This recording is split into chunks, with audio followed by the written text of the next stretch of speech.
सर्वांना नमस्कार. वाढीव वीज बिलाबाबत आज मी इथे प्रेस कॉन्फरन्स घेतलेली आहे आणि हे वाढीव बिल म्हणजे आमच्यावरती खरोखर अन्याय झालेला आहे.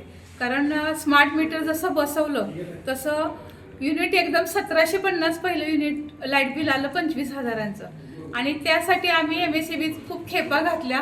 अधिकारी बघून गेले तरीसुद्धा आमचं लाईट बिल कमी करण्यात आलं नाही. शेवटी आम्ही लाईट बिल भरलं नाही, ते वाढवून पुन्हा 50,780 लाईट बिल आलं आणि त्यामध्ये भर 10,000 पुन्हा आलं. मग ते आम्ही सगळं लाईट बिल भरण्याआधी आमची लाईट कापली गेली. मग वीज कनेक्शन कट झाल्यामुळे आम्हाला पूर्ण बिल आत्तापर्यंत भरावं लागलं.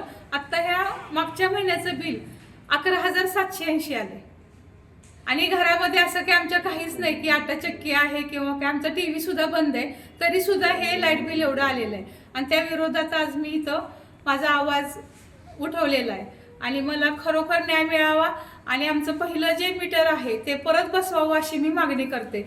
असं नाही झाल्यास आम्ही जन आंदोलन करण्यास तयार आहोत. न्याय मिळावा म्हणून तुम्ही मागणी करताय. तुम्ही भाजपचे पदाधिकारी आहात, तुम्ही आमदारांच्याकडे किंवा ऊर्जा मंत्र्यांकडे काही मागणी केली का याच्याबद्दल? हो, मागणी केली होती. आमदारांच्या PAने तसा प्रयत्न पण केला पण काय उपयोग झाला नाही त्याचा.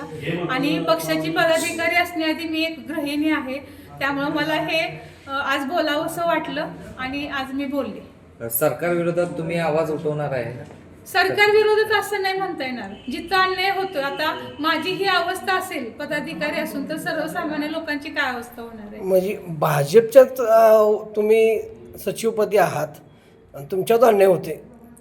अन्याय आता ते भाजपची सचिव म्हणून नाही झालेलं ऍक्च्युली.